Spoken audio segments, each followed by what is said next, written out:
Ich gehe in den Supermarkt. Zum Supermarkt. Nein. Auf den Supermarkt. Oder an den Supermarkt. Deutsch ist sehr schwierig. deb o'ylayapsizmi? Nemis tilini o'rganuvchilarni chalkashtiruvchi asosan 4 ta predloglar bor. Bular in, an, auf, zu. Biz bu predloglarni qayerga va qayerda degan savollarga javob berishda ishlatamiz. Masalan, maktabga ketayotgan bo'lsangiz, ich gehe zur Schule deysizmi yoki in die Schule deysizmi? Keling shu haqida gaplashamiz. Birinchi predlogimiz bu in. Inni biz ishlatamiz qachonki yopiq bino yoki umuman yopiq o'ralgan joy haqida gapirsak va siz shuning ichiga kirsangiz. Masalan, ich gehe ins Kino. Ins Kino biz nazarda tutamiz o'sha kino binosini, ya'ni binoning ichiga kirasiz. Bu yopiq joy hisoblanadi. Shuning uchun ham in deb ishlatamiz. Inga misol, ich gehe ins Kino, ins Café, ins Restaurant, in den Supermarkt. Masalan, siz supermarketni binosini oldida turgan bo'lsangiz va telefonda masalan gaplashyapsiz. Nima qilyapsan deb so'rasa aytishingiz mumkin. Ich gehe gerade in den Supermarkt. Men hozir supermarketga kiryapman. Inga qo'shimcha e'tibor bering. Inni qayerga degan savolga javob berishni ishlatsangiz akkuzativ olasiz.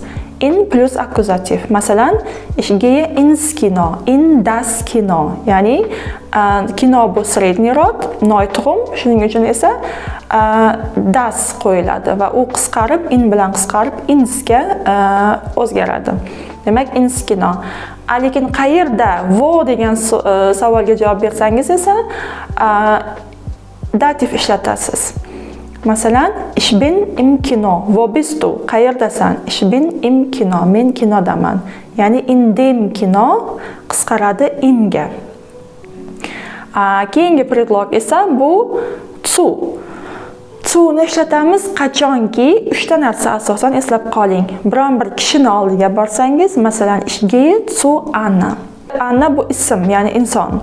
Demak, insonni oldiga borsangiz zu ishlatasiz. Yoki biron bir kasb egasini oldiga borsangiz, masalan, doktorga borasiz, o'qituvchini oldiga borasiz. Shunda zu ishlatasiz. Va bunda zudan keyin artikl qo'yiladi va eslab qoling, zu qayerga degan savolga javob bo'lganda dativ bilan keladi. Masalan, ich gehe zum Arzt. Men vrachga ketyapman, ya'ni vrachni oldiga ketyapman. Yoki ich gehe zur Lehrerin. Men o'qituvchini oldiga ketyapman. Bu yerda zur, Lehrerin o'qituvchi, ayol kishi o'qituvchi bo'lgani uchun zur qo'yildi. Agar erkak kishi o'qituvchi bo'lsa, zum Lehrer deb aytasiz. Va uchinchi ishlatilishi biron bir organizatsiyaga borayotgan bo'lsangiz, masalan, bankga, vokzalga borayotgan bo'lsangiz, zu deb aytasiz. Masalan, ich gehe zur Bank. Bank женский rod, shuning uchun zu der, zur. Bahnhof bu vokzal, ich gehe zum Bahnhof. Keyingi predlog esa bu an.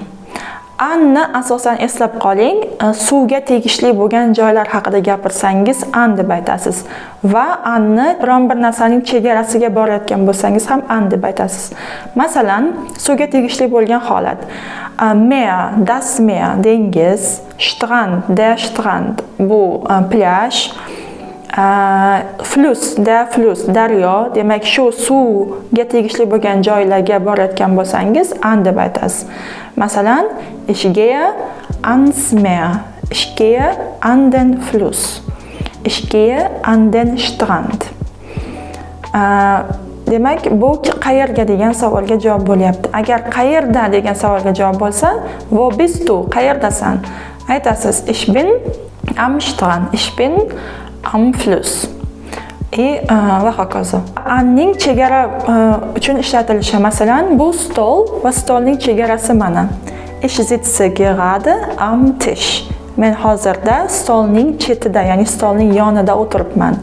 Bu chegara bo'lgani uchun, chegarani oldida turganim uchun am deb aytaman. Agar auf dem Tisch desam, bu stolning ustiga chiqib olgan bo'laman. Demak, agar stolning ustiga chiqib olsam, ich bin auf dem Tisch deb aytaman. Keyingi predlogimiz bu auf. Aufni yuza narsalar uchun ishlatamiz. Masalan, mana stol bu yuzasi bor, demak auf ishlatiladi. Masalan, agar stol ustiga nimadir qo'ysam, auf den Tisch. Ich lege, masalan, das Buch, kitobni stol ustiga qo'yaman. Ich lege das Buch auf den Tisch. Demak, yuzasi bo'lgani uchun auf. Va ochiq joylar uchun ham auf ishlatamiz. Masalan, ich gehe auf den Markt. Men bozorga ketyapman. Bozor ochiq joy. O'shaning uchun esa auf den Markt. Yoki bo'lmasa, Insel. Insel bu orol. Ich gehe auf die Insel. Men orolga ketyapman. U ham yuzali joy va ochiq joy. Va yana bitta misol, ich gehe aufs Land. Bu juda ko'p ishlatiladi. Land bu qishloq joyini nazarda tutiladi. Ich gehe aufs Land, men qishloqqa ketyapman. Yoki ich wohne auf dem Land. Men yashayman qishloqda.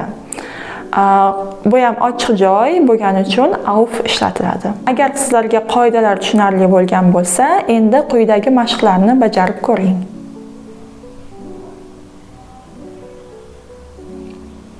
Va javobini kommentariyalarda yozib qoldiring va men ularni tekshirib albatta o'z fikrimni bildiraman.